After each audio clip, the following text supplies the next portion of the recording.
वो पूरे ब्रह्मांड को अपनी पहुंच में रखना चाहते हैं, मगर इसके लिए उन्हें फिजिक्स के एक बुनियादी नियम को तोड़ना पड़ेगा।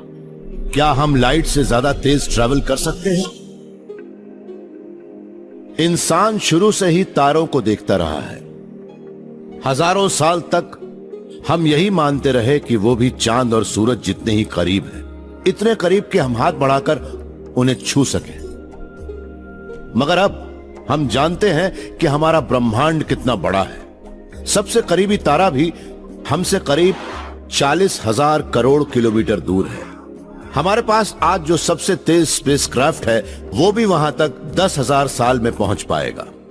इस ब्रह्मांड का सच्चा नागरिक साबित करने के लिए हमें अब वो करना होगा जिसे फिजिक्स इम्पॉसिबल कहता है। हमें लाइट की बीम से भी ज्यादा तेज ट्रैवल करना होगा। बचपन में मिसिसिपी में मैं अक्सर रात के वक्त कैंप फायर के पास बैठ जाता था। घंटों आग की नाचती लपटों को देखता रहता, सोचता ये रोशनी किस चीज की बनी है। मैं सोचता कि वो एक पल को तो सॉलिड नजर आती है, फिर अचानक गायब कैसे हो जाती है। Sean Carroll California Institute of Technology में एक थियोरेटिकल फिजिसिस्ट है। ये भी लाइट के रहस्यमय स्वभाव को देखकर दंग है। लाइट की स्पीड है 2,97,600 किलोमीटर पर सेकंड या 107 करोड़ किलोमीटर। लाइट की स्पीड से ज्यादा तेज कुछ भी नहीं है। सच कहें तो ये ब्रह्मांड में हर चीज की मैक्सिमम स्पीड लिमिट है। लाइट आवाज से 10 लाख गुना ज्यादा तेजी से ट्रेवल करती है। वो इतनी तेज होती है कि सिर्फ 1 सेकंड में पृथ्वी का 7 चक्कर लगा ले। जब मैं कार से लाइट की एक बीम छोड़ता हूं तो उसकी टोटल वेलोसिटी हमेशा लाइट की स्पीड होती है। लाइट उसी स्पीड से बढ़ती नजर आएगी, भले ही मेरी कार की स्पीड कुछ भी हो। हम लाइट की स्पीड को कार की स्पीड से नहीं जोड़ सकते। लाइट की स्पीड तो हमेशा लाइट की स्पीड ही रहेगी।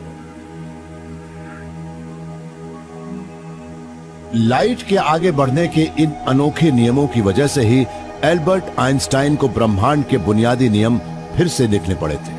उन्हें लगा कि स्पेस एंड टाइम ना तो फिक्स्ड है, ना ही एब्सोल्यूट, बल्कि वो कनेक्टेड और रिलेटिव है। दिमाग में ये बात आते ही उन्होंने इतिहास का सबसे मशहूर इक्वेशन दिया, E=mc²। टाइम एंड स्पेस असल में स्पेस टाइम नाम की चीज का एक अंडरलाइंग हिस्सा है। आप किस तरह से स्पेस टाइम को टाइम एंड स्पेस में बांटते हैं ये आपके मूव करने पे डिपेंड करता है। इसी वजह से इसके बारे में जब आइंस्टाइन को लगा कि टाइम और स्पेस एक ही चीज है, तब उन्होंने मान लिया कि एनर्जी और मास भी एक ही है। E=mc² का मतलब है कि हम एक रॉकेट में जितनी एनर्जी डालते हैं उसका मास भी उतना ही बढ़ता जाता है। जितना बड़ा होगा उसे उड़ाना भी उतना ही मुश्किल होगा।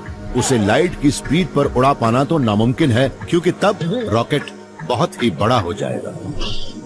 जैसे जैसे आप लाइट की स्पीड के करीब पहुंचते जाएंगे वो एनर्जी भी बढ़ती जाएगी। अगर आप वाकई लाइट की स्पीड पर जाना चाहते हैं तो उसके लिए उस स्पीड पर एक्सेलरेट करने के लिए आपको इन्फिनिट एनर्जी की जरूरत पड़ेगी। मगर आपको एनर्जी भले ही मिल जाए पर आप उस स्पीड तक कभी नहीं पहुंच पाएंगे। रिलेटिविटी की वजह से लाइट हमारी दोस्त भी है और दुश्मन भी। उसकी बेहद तेज स्पीड की वजह से हम पृथ्वी के 2 कोनों पर भी करीब करीब फौरन ही कम्युनिकेट कर सकते हैं। मगर चूंकि हम लाइट से ज्यादा तेजी से मूव नहीं कर सकते, इसलिए हम अपने सोलर सिस्टम में उन तारों तक कभी पहुंच ही नहीं सकते जो हमसे काफी दूर है। मगर ये साहब मानते हैं कि ये हमें इस कॉस्मिक जेल से बाहर निकाल सकते हैं। ये मानते हैं कि इन्होंने आइंस्टाइन के नियमों को मोड़ने का उपाय ढूंढ लिया है, जिससे अब हम तारों तक पहुंच सकते हैं। मिगेल अल्क्यूबिएरे मैक्सिको सिटी के एक फिजिसिस्ट हैं और इन्होंने वार्प ड्राइव बनाया है। मेरा वार्प ड्राइव एक से दूसरी जगह पर जाने का एक तरीका है, मगर ये बिल्कुल अलग है। हम आमतौर पर स्पेस में चलते हुए या उड़ते हुए जाते हैं, मगर ये वो तरीका है जिसमें हमें कुछ नहीं करना है, उसके अंदर स्पेस ही मूव करेगा। मिगेल की सोच निकली है आइंस्टाइन की थ्योरी ऑफ रिलेटिविटी के एक दूसरे पहलू से। वो ये है कि स्पेस का शेप मास या एनर्जी से डिस्टॉर्ट हो सकता है। इसका बेसिक आइडिया ये है कि हम स्पेस को अपने चारों ओर फैला सकते हैं। इससे हम अपने पीछे रखी चीजों से काफी दूर जा सकते हैं और अपने सामने के स्पेस को सिकोड़कर उन चीजों के ज्यादा करीब पहुंच सकते हैं जो हमारे सामने हैं। मगर इस दौरान हम अपनी जगह से नहीं हिलेंगे। मान लीजिए कि ये एक स्पेसशिप है, इसके लिए हमें स्पेस में उड़ना होगा, मगर हम इसमें लाइट की स्पीड से तेज नहीं उड़ सकते। मगर हम स्पेस को यहाँ से सिकोड़ देते हैं और इसे यहाँ से फैला देते हैं। अब आप देख सकते हैं कि ये इसके करीब आ गया है, मगर उस किनारे से काफी दूर हो गया है। मगर ये स्पेसशिप आसपास की चीजों के मुकाबले अपनी जगह से हिल भी नहीं रहा है। मिगेल की इस सोच की सबसे बड़ी खूबी यह है कि स्पेसशिप असल में स्पेस टाइम के बुलबुले के अंदर खड़ा है। चूंकि वो चल नहीं रहा, इसलिए उसका मास भी नहीं बढ़ रहा। हम इसमें किसी भी स्पीड पर जा सकते हैं, क्योंकि फिजिक्स का कोई भी नियम ये नहीं कहता कि हम कितनी तेजी से स्पेस को वॉर्प कर सकते हैं, कितनी तेजी से स्पेस को सिकोड़ या फैला सकते हैं। हम किसी भी स्पीड पर ऐसा कर सकते हैं। मिगेल का यह वॉर्प ड्राइव आइंस्टाइन की कॉस्मिक स्पीड लिमिट थ्योरी का ही अनोखा फैलाव है। मगर यह अभी भी सिर्फ एक ही है और इसमें एक बड़ी अहम चीज गायब है, एक एक्सोटिक सब्सटेंस जिसे नेगेटिव एनर्जी कहते हैं। वो चीज जिसके वजूद पर भी बहुत से साइंटिस्ट्स को यकीन नहीं है, मगर एक शख्स को नेगेटिव एनर्जी पर पूरा यकीन है। वो मानते हैं कि उन्होंने उसे अपनी लैब में भी बना लिया।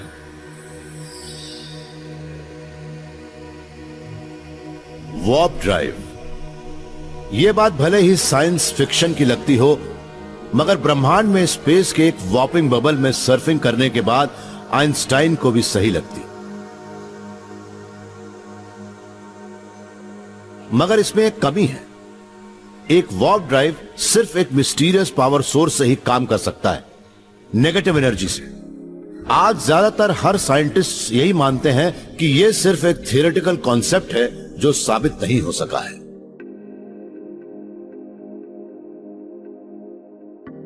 मगर येल यूनिवर्सिटी के एटॉमिक फिजिसिस्ट स्टीव लैमरो मानते हैं कि वो एनर्जी के इस एक्सोटिक रूप का पता लगाकर ही दम लेंगे। उनके मुताबिक इसका जवाब छिपा है स्पेस के फैब्रिक में। आमतौर पर हम यही मानते हैं कि स्पेस का वैक्यूम पूरी तरह खाली है, मगर सच तो यह है कि उस खाली स्पेस में भी एनर्जी है और हम उसे स्पेस की 0 पॉइंट एनर्जी कहते हैं। क्वांटम मैकेनिक्स की थ्योरी तो यही कहती है कि वो खाली स्पेस असल में एनर्जी माइक्रोस्कोपिक पल्सेस से लगातार चमकता रहता है, क्योंकि उसमें पार्टिकल्स लगातार बनते और खत्म होते रहते हैं। ऐसे में नेगेटिव एनर्जी बनाने के लिए हमें इस कांस्टेंट चैटर को दबाने का कोई उपाय सोचना होगा। स्टीव को लगा ऐसा करने का सबसे अच्छा तरीका है स्पेस के शेप को ही बदल देना। मैं एक उदाहरण देकर समझाता हूँ। मान लीजिए कि एक उफनते समंदर में 2 जहाज चल रहे हैं, तो एक जहाज से टकराकर लहरें लौटती हैं और दूसरे जहाज के साथ भी यही होता है। ऐसे में इन दोनों के बीच की वेव डेंसिटी कम होती है, जबकि समंदर में एक जहाज होने पर ज्यादा होती है। अगर हम उफनते समंदर में 2 जहाज डाल दें तो वो एक दूसरे की ओर खींचेंगे। स्टीव का तर्क है कि अगर हम उफनते समंदर में चलते 2 जहाजों के बीच की जगह की तरह खाली स्पेस का दायरा भी कम कर दें, तो चमकने वाली कुछ 0 पॉइंट एनर्जी उसके अंदर नहीं समा पाएगी। फिर उस खाली स्पेस की उस तंग जगह के बाहर की एनर्जी बढ़ेगी और वो उसे सिकुड़ने पर मजबूर करेगी। वो फोर्स इन नेगेटिव एनर्जी की पहचान होगा। स्टीव ने उसे अपनी लैब में बनाने का फैसला किया। अपनी इस सोच को असली रूप देने में ही उन्हें 10 साल से ज्यादा का वक्त लग गया। हम इस एक्सपेरिमेंट को टाइम मशीन कहते हैं, पर यह असल में टाइम मशीन 2 है। यह हमारे एक्सपेरिमेंट का दूसरा वर्जन है। मैंने इसे ये नाम इसलिए दिया है क्योंकि मेरी जिंदगी के 15 साल इस मेजरमेंट में बीत गए। सच कहें तो इसे एक टाइम वेस्टिंग मशीन कहना चाहिए।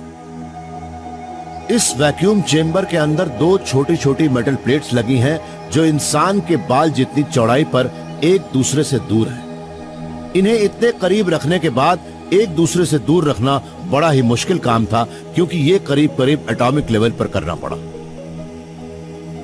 खाली स्पेस का 0 पॉइंट फ्लक्चुएशन भी उन 2 प्लेट्स के बीच नहीं आ पाएगा, इसलिए जब हम इन 2 प्लेट्स को करीब लाते हैं तब इनके बीच इन प्लेट्स के बाहर के मुकाबले बहुत कम फ्लक्चुएशन होता है। इससे फोर्स बढ़ता है और प्लेट्स के करीब आने की वजह से वो ज्यादा से ज्यादा स्ट्रांग होता जाता है और ये नेगेटिव एनर्जी से बनता है। उन प्लेट्स के बाहर होने वाला 0 पॉइंट एनर्जी फ्लक्चुएशन उनके बीच होने वाले फ्लक्चुएशन से कहीं ज्यादा होता है। बाहर से लगने वाला प्रेशर उन्हें अंदर की ओर दबाता है। या फिर यह भी कह सकते हैं कि उन प्लेट्स के बीच की नेगेटिव एनर्जी अपने आसपास के स्पेस को फैलाती है।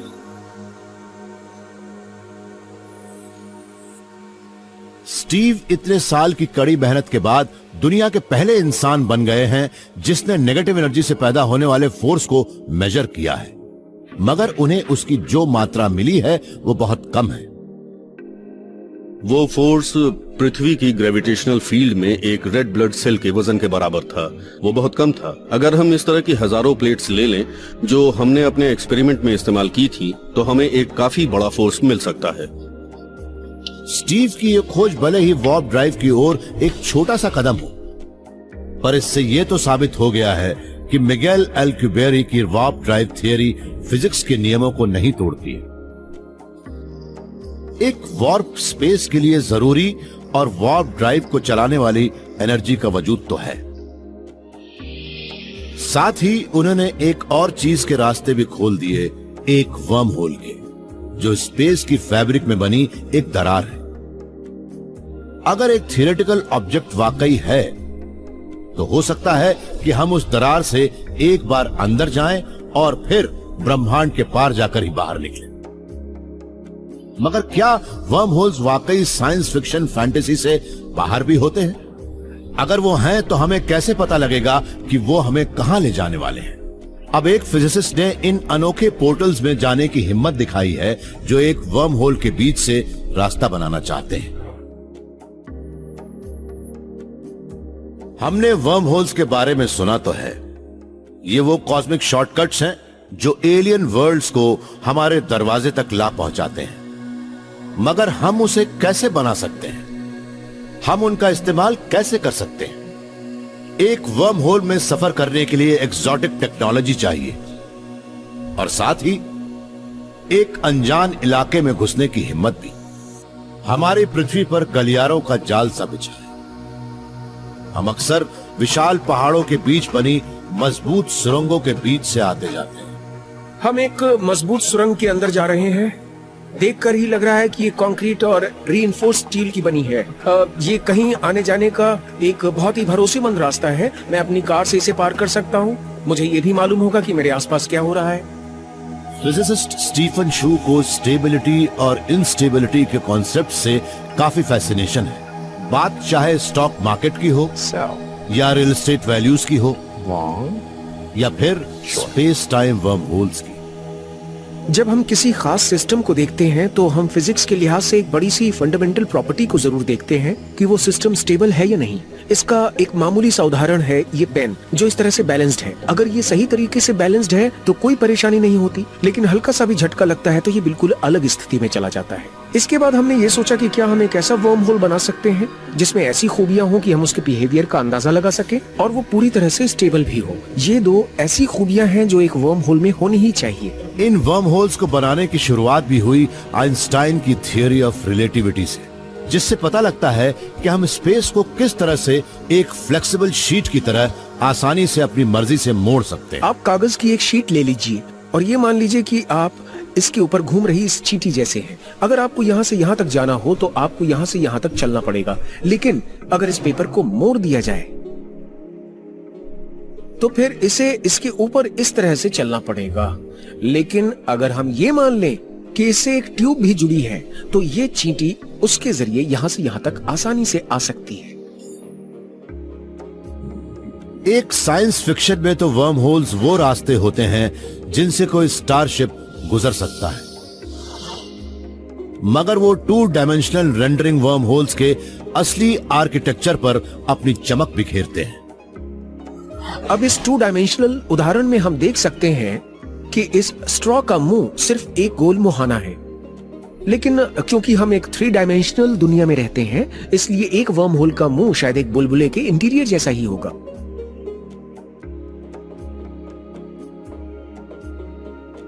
अगर कोई असली वर्म होल स्पेस में कहीं होगा तो उसका मुहाना भी शायद ऐसा ही हो। मगर स्टीफन तो ये सोच रहे हैं कि क्या हम उसकी नकल बना सकते हैं? एक कॉस्मिक इंजीनियर पहले तो दो मुंह बनाएगा, फिर उन्हें आपस में जोड़ देगा। फिर वो एक मुंह को कई लाइट ईयर्स दूर खींच ले जाएगा। मगर उन दो मुहानों के बीच की सुरंग हमारे स्पेस का हिस्सा नहीं होगी और वो काफी छोटी भी होगी। ये काम तो काफी आसान है, मगर वर्म होल के मुहानों और उस सुरंग को बचाए रखने वाली नेगेटिव एनर्जी को कंट्रोल कर पाना बहुत मुश्किल होगा। एक वर्म होल को स्टेबलाइज कर पाना काफी मुश्किल काम है। हम सारे वर्म होल को उसकी रिलेटिविटी की वजह से ही जानते हैं और उन्हें special negative energy exotic matter की जरूरत पड़ती है। अब सवाल ये है कि क्या वो मैटर खुद स्टेबल है? स्टीफन ने ये हिसाब भी लगाया कि ये नेगेटिव एनर्जी किस तरह से एक वर्म होल के बाहर मौजूद नॉर्मल मैटर से रिएक्ट करेगी, ताकि ये अंदाजा लगाया जा सके कि वो साथ में स्टेबल रह सकते हैं या नहीं। हमने मैथमेटिकली साबित किया कि वो अनस्टेबल होंगी। ये एक बड़ा ही खतरनाक डिवाइस होगा, क्योंकि अगर इसे जरा भी झटका लगा तो पूरा डिवाइस ही टूट जाएगा। अगर मैंने उसे एक अनस्टेबल वर्म होल में डाला तो वही हालत होगी जो इस बुलबुले में अपनी उंगली डालने पर होती है, वो फट जाएगा। एक वर्म होल को खुला रखने के लिए जो नेगेटिव एनर्जी चाहिए वो खुद ही काफी अनस्टेबल होती है। इंसान का बनाया वर्म होल तो उसी पर टूट जाएगा जब कोई उसके अंदर जाने की कोशिश करेगा। मगर एक रास्ता और भी है। हम अपने बनाए कॉस्मिक शॉर्टकट्स का इस्तेमाल नहीं करें, बल्कि उन माइक्रोस्कोपिक शॉर्टकट्स को ढूंढें जो हमारे आसपास छिपे हुए हैं। जिस तरह से खाली स्पेस में एनर्जी के माइक्रोस्कोपिक पल्सेस भरे होते हैं, उसी तरह से कुछ थियरिस्ट्स मानते हैं कि वहां पर ऐसे माइक्रोस्कोपिक होल्स भी होंगे। हो सकता है कि बिग बैंग के बचे हुए कुछ क्वांटम वर्म होल्स हो, या फिर थोड़ी थोड़ी दूरी पर वहाँ हल्के फ्लक्चुएशंस हो, जहाँ स्पेस टाइम बड़े ही अनोखे तरीके से एक दूसरे से जुड़ते हैं। वो एक क्वांटम वर्म होल हो सकता है। अगर उनमें बहुत ही हल्का सा फ्लक्चुएशन हो रहा हो तो मतलब है कि वो छोटे होंगे, -35 मीटर से भी 10 गुना छोटे। माइक्रोस्कोपिक क्वांटम वर्म होल्स असल में स्पेस में होने वाले क्वांटम फ्लक्चुएशंस हैं, जो कभी दिखते हैं, कभी नहीं, और फिर दोबारा दिखने लगते हैं। चूंकि हमें उनके पोर्टल्स नहीं बनाने हैं, इसलिए स्टीफन को लगता है कि उनके अंदर जाने में खतरा नहीं होगा।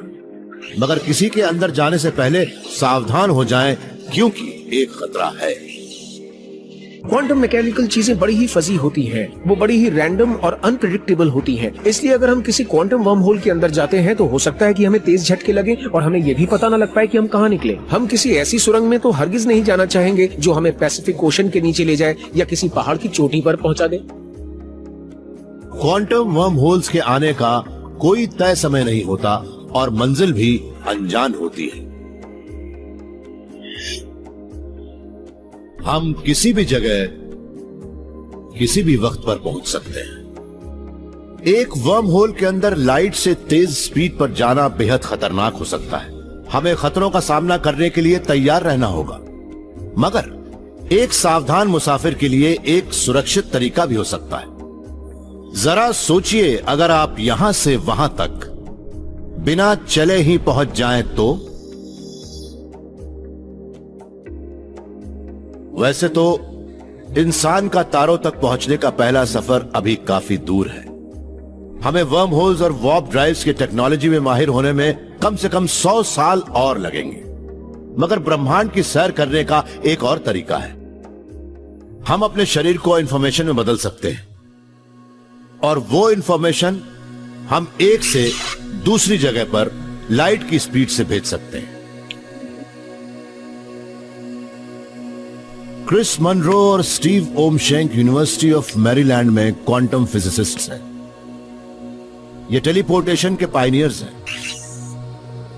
इनका काम है दो अलग अलग जगहों पर होने वाली घटनाओं को जोड़ना, जिनका आमतौर पर आपस में कोई कनेक्शन नहीं होता।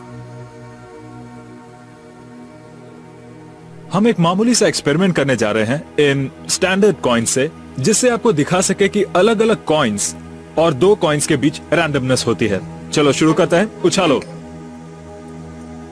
Heads, tails, tails. आप भी देख सकते हैं कि दो अलग अलग रेगुलर कॉइन से भी हमें उनके बीच बिल्कुल रैंडम रिजल्ट्स मिलते हैं। अगर क्रिस और स्टीव दो कॉइन्स को हर बार एक ही तरफ से गिराने में कामयाब हो गए तो मतलब होगा कि एक कॉइन पर इंफॉर्मेशन टेलीपोर्ट करने में कामयाब हो गए हैं, वो चाहे हेड्स हो या टेल्स और जगह ये हो या वो। ये तब एक बड़े ही अनोखे इफेक्ट क्वांटम एंटेंगलमेंट का इस्तेमाल कर सकते हैं जो दो माइक्रोस्कोपिक ऑब्जेक्ट्स के बीच एक लिंक बना सकता है। जब कोई बम फटता है और उससे दो श्रापनल निकलते हैं तो वो दोनों अपने अपने हिसाब से कहीं जाते हैं, एक दूसरे से बेअसर। अब मान लीजिए कि वो बम एक सब एटॉमिक वर्ल्ड है, उससे पार्टिकल्स के दो श्रापनल निकलते हैं, मगर यहाँ क्वांटम एंटेंगलमेंट की वजह से एक टुकड़ा उसी तरफ जाता है जहां दूसरा। अगर एक टुकड़ा क्लॉकवाइज घूम रहा है तो हम कोशिश कर सकते हैं कि दूसरा काउंटर क्लॉकवाइज घूमे। अगर स्टीव और क्रिस के कॉइन्स एंटेंगल्ड हों तो जब स्टीव हेड्स टॉस करते हैं तब क्रिस टेल्स टॉस करेंगे। अगर स्टीव टेल्स टॉस करते हैं तो क्रिस हेड्स टॉस करेंगे। तो भले ही कॉइन एक तरफ से गिर रहा है और ये पूरी तरह से रैंडम भी है, मगर इनके बीच एक कोरिलेशन है और वही है एंटेंगलमेंट्स का डिफाइनिंग फीचर। फिजिसिस्ट करीब 20 साल से ज्यादा वक्त से एंटेंगलमेंट की मदद से मैटर को एक से दूसरी जगह पर टेलीपोर्ट करने की कोशिश कर रहे हैं। स्टीव और क्रिस पहली बार कामयाब हुए हैं। इन्होंने एक एलिमेंट के दो एटम से शुरुआत की थी जिसे एटर्बियम कहते हैं। हमने ये एक्सपेरिमेंट दो ट्रैप्ड एटम्स के साथ शुरू किया था। वो टेबल्स पर दोनों किनारों पर रखे थे। ये एटम फील्ड्स के साथ इस तरह से लेविटेट कर रहे हैं जैसे एक लेविटेटेड ट्रेन करती है। ये एक वैक्यूम चेंबर है, इसलिए कुछ इन्हें छू नहीं पाता। ये पूरी तरह से आइसोलेशन में है, इससे बेहतर कुछ नहीं हो सकता। स्टीव और क्रिस ने माइक्रोवेव रेडिएशन की मदद से पहले एटम पर क्यूबिट्स नाम की क्वांटम इंफॉर्मेशन लिखी। ये क्यूबिट्स ही एटम्स के हेड्स या टेल बन गए। फिर हमने दोनों एटम्स को लाइट के फास्ट पल्स के साथ एक्साइट किया और ऐसा करने से फोटोन एटम के इंटरनल स्टेट के साथ एंटेंगल होने की संभावना बढ़ जाती है। यहाँ फोटॉन्स मैसेंजर बन गए हैं जो पूरी लैब में एटम्स की इंफॉर्मेशन पहुंचा रहे हैं। क्रिस और स्टीव हर एटम के फोटोन को एक ही टारगेट पर एम कर रहे हैं। जब वो मिलते हैं तब एंटेंगल हो जाते हैं और फिर उन दो एटम्स को भी एंटेंगल कर देते हैं जिनसे वो निकले हैं। दोनों एटम्स करीब भी नहीं थे, उन्होंने एक दूसरे को देखा भी नहीं था, मगर अब दोनों एटम्स जो एक दूसरे के दूर रखे थे वो एंटेंगल हो चुके हैं और उस इंफॉर्मेशन को शेयर कर रहे हैं जो हमने पहले एटम पर लिखी थी। इसे ही क्वांटम टेलीपोर्टेशन कहते हैं क्योंकि वो इन्फॉर्मेशन असल में कहीं गई ही नहीं थी। उनके बीच कोई फिजिकल इंटरेक्शन हुआ ही नहीं। ये तो कमाल था उस एंटेंगलमेंट का जिसकी वजह से हम ऐसा कर पाए। आइंस्टाइन ने इसे बहुत अच्छी तरह से डिस्क्राइब भी किया है। उन्होंने एंटेंगलमेंट को दूरी पर होने वाली एक डरावनी हरकत कहा था। स्टीव और क्रिस ने बड़ी कामयाबी से एक एटम से दूसरे तक इंफॉर्मेशन पहुंचा दी। ये भी कह सकते हैं कि उन्होंने एटम को टेलीपोर्ट कर दिया था। पहली बार किसी ने लाइट की स्पीड से मैटर को स्पेस में बीम किया था। अब वो दूसरे एम्बिशियस टेलीपोर्टेशन एक्सपेरिमेंट्स पर काम कर रहे हैं। अच्छी बात यह है कि ये तरीका एक एटम की बजाय ज्यादा कॉम्प्लेक्स मैटर पर भी काम करता है, जैसे कि कुछ 100 एटम्स।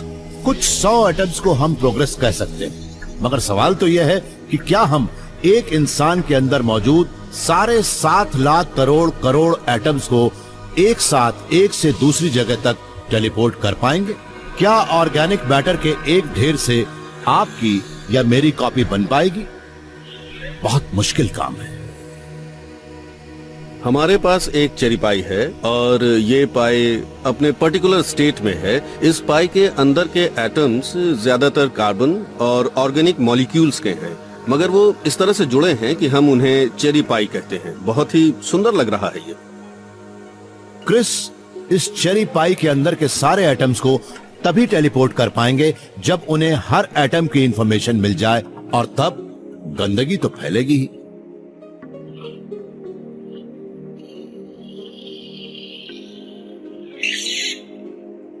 यहाँ मौजूद हर एटम उस चेरी पाई का रिप्रेजेंटेटिव है, मगर अब ये चेरी पाई नहीं लग रही। वजह यह है कि एटम्स सही तरीके से अरेंज्ड नहीं हैं। इस प्लेट में करोड़ों करोड़ एटम्स हैं। अब आप अंदाजा लगाइए कि वो करोड़ों करोड़ एटम्स किस तरह अरेंज्ड थे। वो संख्या इतनी बड़ी होगी कि उसे लिखने के लिए हमारा पूरा ब्रह्मांड भी छोटा पड़ जाएगा।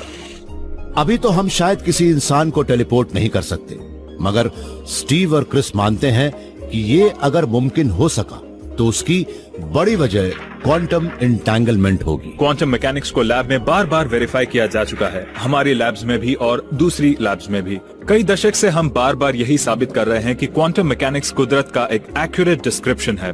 अगर हम क्वांटम मैकेनिकल टेलीपोर्टेशन करना चाहते हैं तो हमें क्वांटम मैकेनिक्स को भी शामिल करना होगा। मैं तो यही कहूंगा कि अगर ऑब्जेक्ट्स को टेलीपोर्ट करने की क्वांटम मैकेनिक्स के अलावा भी कोई थियरी है तो हम उसके बारे में नहीं जानते।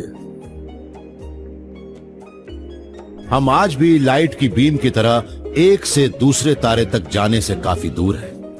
लेकिन हम लाइट के बारे में जो भी जानते हैं वो सब अगर गलत हो तो?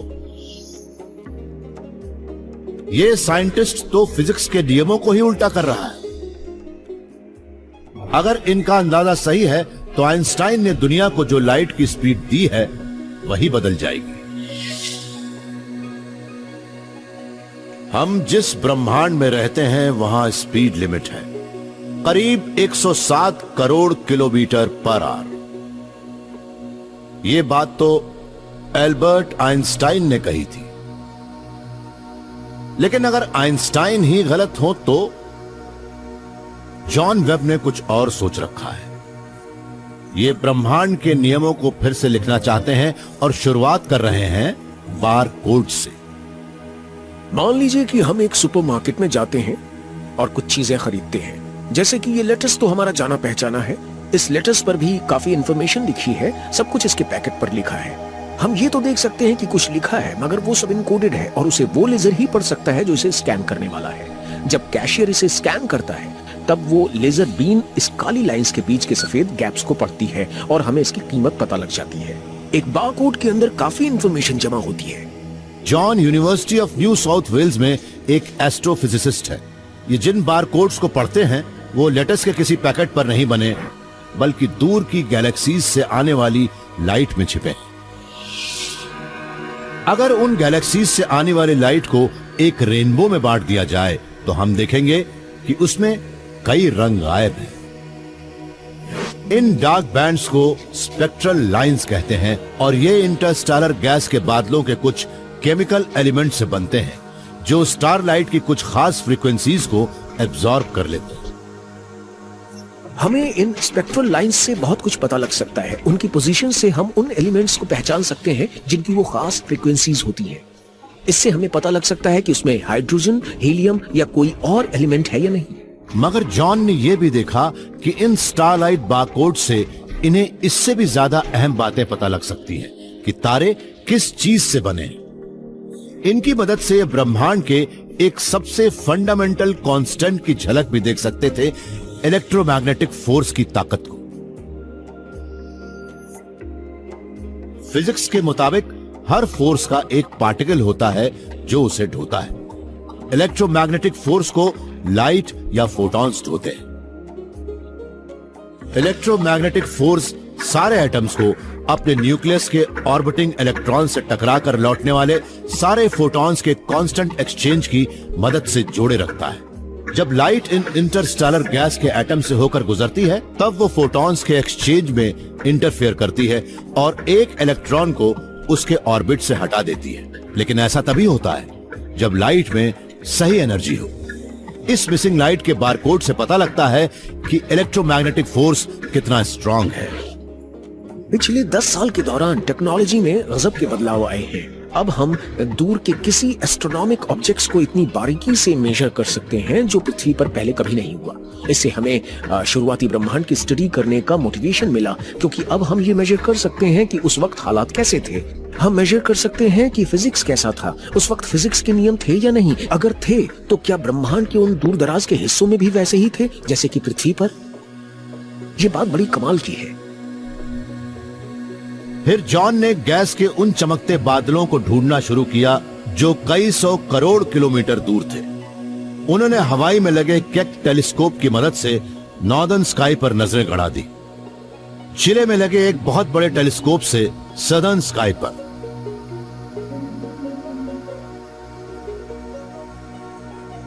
जब उन्होंने बारकोड्स को देखा तो उन्हें वो मिला जिसके बारे में सोचा भी नहीं था। अगर हम पृथ्वी पर बनी अपनी लेबोरेटरी से गैस के बादल को देखते हैं तो वो ऐसा नजर आता है। और जब हम इसे सदर्न हेमिस्फीयर में देखते हैं तो वो थोड़ा अलग होता है। ये लाइन स्पेक्ट्रम के लाल किनारे की ओर खिसक गई है और ये वाली लाइन स्पेक्ट्रम के नीले किनारे की ओर। इन स्पेक्ट्रल लाइंस की रिलेटिव स्पेसिंग में थोड़ा बदलाव है। ये सदर्न हेमिस्फीयर में थोड़ी अलग दिखती है। अगर हम अभी नॉर्दर्न हेमिस्फीयर में जाएं, आसमान के ठीक ऑपोजिट डायरेक्शन में, तो वहां देखेंगे कि ये लाइन दाईं ओर की बजाय बाईं ओर खिसकी है और ये लाइन बाईं ओर की बजाय दाईं ओर खिसकी है। इससे ये पैटर्न बिल्कुल अलग नजर आता है। ये वैसा ही होता है जैसे नशे में हम सुपरमार्केट में बार कोड देखें तो उसका पैटर्न थोड़ा अलग नजर आता है। इन बारकोड्स में इस तरह की शिफ्टिंग सिर्फ एक वजह से हो सकती है, वो जो नामुमकिन सी लगती है, फिजिक्स के एक बुनियादी नियम में बदलाव। जब हमने पहली बार उन नतीजों को देखा तो हमें भी लगा कि ऐसा नहीं हो सकता। हमने देखा कि जब हम आसमान के एक हिस्से में देखते हैं तब जैसे जैसे उसकी दूरी हमसे बढ़ती जाती है, उसके इलेक्ट्रोमैग्नेटिक फोर्स की स्ट्रेंथ भी कम होती जाती है। मगर आसमान के दूसरे हिस्से में इसका ठीक उल्टा होता है। जैसे जैसे हम दूर जाते हैं, इलेक्ट्रोमैग्नेटिज्म की स्ट्रेंथ वैसे वैसे बढ़ती जाती है। इलेक्ट्रोमैग्नेटिज्म वो फोर्स है जो लाइट से ट्रांसमिट होती है। ऐसे में अगर इलेक्ट्रोमैग्नेटिज्म की स्ट्रेंथ ही कांस्टेंट नहीं है तो मतलब है कि लाइट की प्रॉपर्टीज भी बदल रही हैं। अगर जॉन वेब सही है तो जाहिर है कि इन्होंने ब्रह्मांड के एक बुनियादी नियम को पलट दिया है। अगर उन इक्वेशंस में फिजिक्स के नियम एक बार अलग अलग होने लगे तब उन्हें फिर से लिखना पड़ेगा। तब हमें फिजिक्स के कुछ बुनियादी नियमों को दोबारा लिखना होगा नए सिरे से।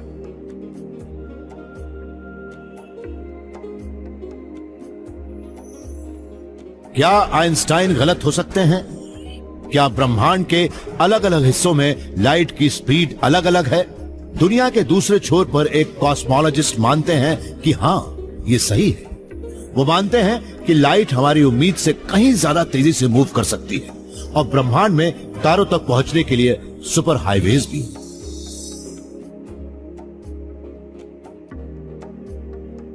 जब स्पेस एज शुरू हुई थी तब सही जानकारी पर सबसे ज्यादा जोर दिया गया।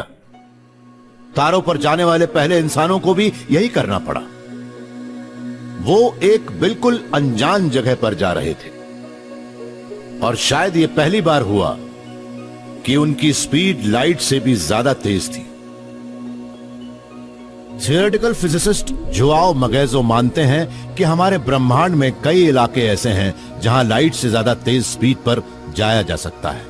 इसके लिए उन्होंने अपनी ये रेडिकल थियरी दी, क्योंकि इसके बिना वो ये नहीं समझा सकते थे कि ब्रह्मांड कैसा है। जब हम ब्रह्मांड को देखते हैं तो हर डायरेक्शन में सब कुछ एक जैसा नजर आता है। यह एक बड़ी समस्या है क्योंकि जब ये ब्रह्मांड बना था तब लाइट के आने जाने के लिए ज्यादा जगह ही नहीं थी, न वो ब्रह्मांड की खूबियां ही दिखा सकती थी, और इसे हम होमोजेनाइटी प्रॉब्लम कहते हैं। होमोजेनिटी प्रॉब्लम ये कहना सारी गैलेक्सीज और सारा मैटर पूरे ब्रह्मांड में फैला है, भले ही हम कहीं भी देखें, मगर ये कॉस्मोलॉजी की एक बहुत बड़ी पहेली है। समस्या ये है कि साइंटिस्ट्स ये नहीं मानते कि बिग बैंग के बाद मैटर को इतना वक्त मिला था कि वो पूरे ब्रह्मांड में बराबरी से फैल जाए। मान लीजिए कि बिग बैंग एक बड़ी पार्टी जैसा था। जैसे ही पार्टी शुरू हुई सबको एक जैसी वाइन का गिलास मिल गया, मगर एक वेट्रेस को इतना वक्त कैसे मिला कि उसने सबको इतनी जल्दी वाइन का गिलास दे दिया? अगर वो लाइट की स्पीड से भी भागती है तभी उसे इतना वक्त नहीं मिलेगा कि वो बिग बैंग के ब्रह्मांड की तरह सबके बिखरने से पहले सबके पास पहुंच जाए। ज्यादातर साइंटिस्ट इस समस्या को कॉस्मिक इन्फ्लेशन की थियरी से हल करते हैं। वो कहते हैं कि शुरुआत में तो कमरा काफी देर के लिए छोटा रहा, जिससे वेट्रेस को सबको ग्लास देने में देर नहीं लगी। फिर एक रहस्यमय मैग्नीफाइंग फोर्स ने कमरे को बड़ी तेजी से फैलाना शुरू किया। सबको ड्रिंक मिल गई और वेट्रेस को ज्यादा मेहनत भी नहीं करनी पड़ी। कॉस्मिक इन्फ्लेशन के मुताबिक ब्रह्मांड जब बना था तब वो एक पिन के सिरे जितना छोटा था और सारी एनर्जी वहीं कंसंट्रेट हो रही थी। फिर शुरुआती ब्रह्मांड सेकंड के करोड़ करोड़ करोड़ करोड़वें भाग में दुगना हो गया और फिर लगातार बढ़ता ही चला गया। उस वक्त जो इनिशियल स्मूथनेस थी वो काफी दूर दूर तक फैली और उसे ही हम आज देख रहे हैं। मगर इन्फ्लेशन को साबित ही किया जा सका है। युवाओं के पास इसका एक ऑल्टरनेटिव भी है, एक ऐसी चैलेंजिंग थियरी जो शायद ब्रह्मांड को हमारे बेहद करीब लागी। अगर हम ब्रह्मांड के फैलने के रेट को बदलने की बजाय स्पीड लिमिट को लाइट की स्पीड को ही बदल दें तब क्या होगा? इसे ही हम varying speed of light theory कहते हैं। हमारी varying speed of light theory के मुताबिक वेट्रेस ने पार्टी यानी ब्रह्मांड की शुरुआत के वक्त तो सबको बड़ी तेजी से ग्लास दिए, फिर उसकी स्पीड कम होती गई और देर से आने वालों को यही लग रहा था कि उसने इतने कम वक्त में इतने बड़े ब्रह्मांड को कैसे सर्व कर लिया। युवाओं की थियरी भी होमोजेनाइटी प्रॉब्लम को उसी तरह से हल करती है जैसे कि कॉस्मिक इन्फ्लेशन, मगर यह भी आइंस्टाइन की सबसे बड़े नियम पर सवाल खड़े करती है। ये आइंस्टाइन की इस बात को पूरी तरह से गलत नहीं ठहराती कि लाइट की स्पीड ही स्पीड लिमिट है। हम तो सिर्फ ये कह रहे हैं कि ब्रह्मांड की उम्र के साथ लाइट की स्पीड भी बदली है। युवाओं की इस थियरी का मतलब है कि शायद हमें आज की कॉस्मिक स्पीड लिमिट को तोड़ने का मौका मिल जाए, क्योंकि ब्रह्मांड में कई ऐसी जगहें भी होंगी जहां आज भी लाइट की स्पीड ज्यादा तेज हो। इन जगहों को कॉस्मिक स्ट्रिंग्स कहते हैं। इस varying speed of light theory के मुताबिक ब्रह्मांड की शुरुआत में लाइट की स्पीड बहुत तेज थी और उन कॉस्मिक स्ट्रिंग्स में हो सकता है आज भी उसकी स्पीड ज्यादा ही हो। इनका मतलब यह है कि ब्रह्मांड के शुरुआती पलों में स्पेस टाइम में छोटी छोटी दरारें बनी थी। उसके बाद से वो दरारें भी दूसरी चीजों की तरफ फैलती गईं और अब वो कई सौ करोड़ लाइट ईयर्स लंबी हैं।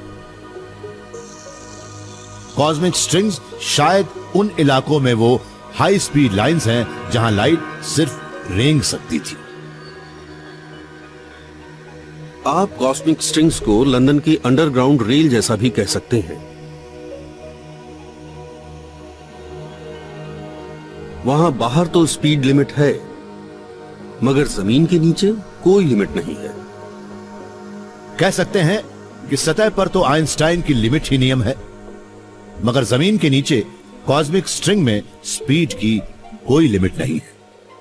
अगर हम एक स्पेसक्राफ्ट को कॉस्मिक स्ट्रिंग के आसपास के हाई स्पीड लिमिट वाले कॉरिडोर में डाल दें तो पूरे ब्रह्मांड में तेजी से ट्रैवल करना मुमकिन हो जाएगा। कॉस्मिक स्ट्रिंग्स को हमें ढूंढना पड़ेगा और लाइट की स्पीड का वेरिएशन भी अभी सिर्फ एक थियरी ही है। मगर अब धीरे धीरे जोआओ मगेजो और जॉन वेब जैसे साइंटिस्ट्स आइंस्टाइन की कॉस्मिक स्पीड लिमिट पर सवाल खड़े करने लगे। आप शायद ये सोच रहे हो कि अगर वो स्पीड ब्रह्मांड में जगह जगह बदलती है तो क्या होगा, या कहीं वो शुरुआती ब्रह्मांड में अलग तो नहीं थी। अगर लाइट की स्पीड बदल रही है तो कहीं फिजिक्स की कुछ बातें आज के मुकाबले शुरुआती ब्रह्मांड में अलग तो नहीं थी। दुनिया भर के साइंटिस्ट्स आज नई टेक्नोलॉजीज को टेस्ट कर रहे हैं और फिजिक्स की गहराइयों में जाकर ब्रह्मांड के नए नियमों की खोज कर रहे हैं, ताकि हम पृथ्वी नाम के इस टापू से दूर जा सकें। हमें अभी भी अपने ब्रह्मांड का नागरिक बनने के लिए काफी लंबा सफर तय करना है। तारे आज भी हमारी पहुंच से काफी दूर हैं, मगर साइंस यहां से आगे जहां भी जाए, हम उस फाइनल फ्रंटियर तक पहुंचने की अपनी उन उम्मीदों को नहीं छोड़ सकते। और एक दिन हम वहां तक भी पहुंच जाएंगे, क्योंकि इंसान जो सोचता है वो कर गुजरता है।